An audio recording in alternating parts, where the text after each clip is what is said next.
Le Sénégal, comme vous le savez, est un contributeur traditionnel aux missions de paix depuis 1960. Nous sommes 11e en termes de contingent militaire et premier pays pour la police.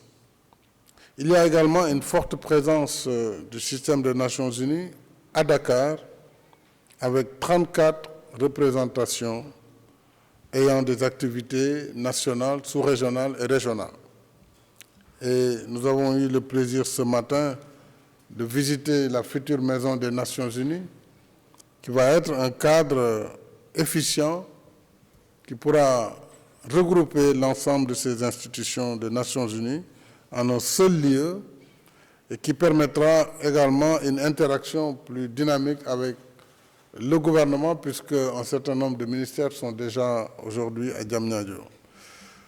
Nous avons naturellement discuté de la situation politico-sécuritaire en Afrique, en particulier au Sahel.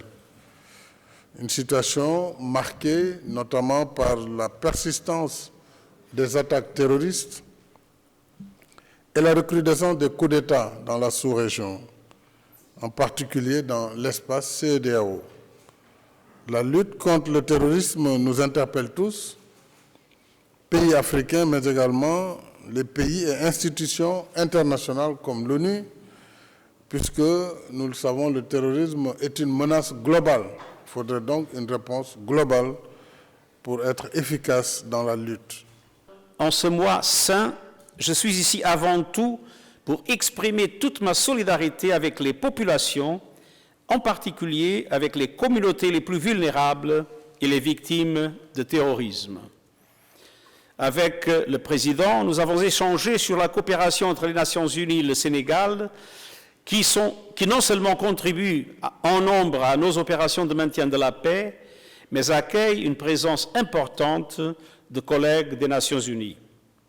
Ensemble, nous avons visité le chantier de la extrêmement belle mission des Nations Unies à Diamniadio, un nouveau symbole de notre partenariat florissant. Nous avons également évoqué la coopération entre l'Organisation des Nations Unies et l'Union africaine, aujourd'hui présidée par le président Macky Sall, sur les questions de sécurité, de paix et de développement durable.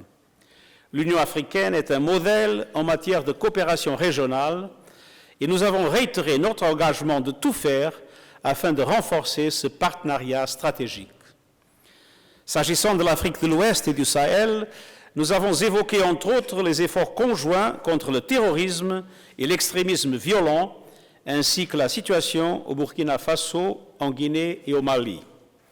À cet égard, nous avons convenu de l'importance de poursuivre le dialogue avec les autorités de facto des trois pays afin d'instaurer le retour à l'ordre constitutionnel dans les délais les plus brefs. Au-delà de la situation en matière de paix et de sécurité au Sahel demeure préoccupante.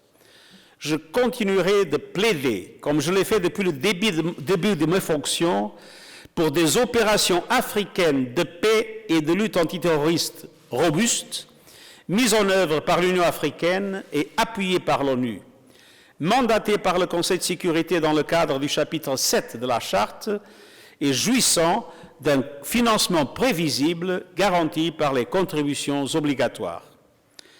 La communauté internationale doit apporter tout son soutien aux pays de la région afin de non seulement être à la hauteur des enjeux sécuritaires, mais également de s'attaquer aux causes profondes et offrir des opportunités nouvelles à la région. L'adoption de la stratégie intégrée des Nations Unies pour le Sahel et la mise en œuvre par le Bureau du coordinateur spécial pour le développement du Sahel, basé ici à Dakar, sont essentielles pour garantir cette approche intégrée.